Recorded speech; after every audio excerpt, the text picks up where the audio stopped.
Jornal da Angola. No Jornal de Angola, ele enaltece as figuras angolanas. Mas quais são essas figuras? Olha, são figuras que fizeram tudo até atingirem o polo. Quer dizer que o polo é uma meta muito principal, que acho que qualquer um artista, ator, compositor, qualquer uma pessoa que tenha um objetivo na vida poderia atingir. Então, eu fiquei surpreendido.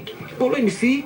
Isso deixou-te contente. Deixou-me bastante contente. Que estou a ver, calma ainda, estou a ver 1961, é a data dele. Olha, não, essa ok, ela fala. É outro Está relacionado, porque em 1961 é o começo da luta armada. Então, Polo MC começa a dizer que um destaque, realmente um destaque, a respeito às datas, porque a música do Polo MC retrata mais as datas e as figuras que lutaram para fazer essas datas, não é?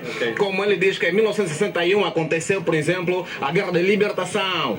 Depois surge em 1975. 1975 realmente surge logo, nesse caso, a nossa independência. Pai grande, eu estou a ver que você está muito informado, mas agora quero também ver, se também estás inteirado ao toque. Calma aí, é hora de pegarmos o jornal. Ok, pegamos o jornal. Pegamos o jornal, dobramos, diretor. E quero ver o que está a fazer aí o toque. Aquele gesto, sim. O rapaz ele está muito perito, é muito perito. Como é que é? Como é que se dá? Como é que é? Mapolô, polô, polô, polô, polô, polô, polô, polô, polô.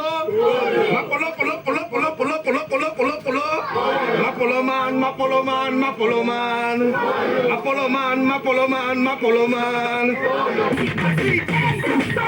Eu sei que o pessoal todo já está em casa ansioso. O que nós queremos fazer mesmo é mostrar para a África toda, desde Moçambique, África do Sul, Angola já no nosso coração, Moçambique. Vamos mostrar o homem do polo. Ele está ali dentro. Vamos, senhor diretor, vamos, temos que... Moço, continua ali, meu velho, estou a ver. Te pegar de novo, o artista está aqui.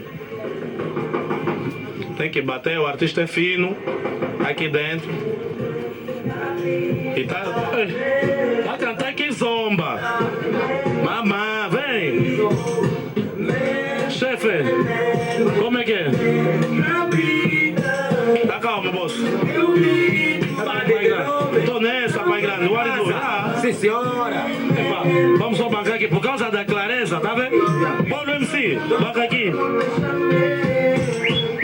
Banca aqui, moço. Dá pra dar só aí um...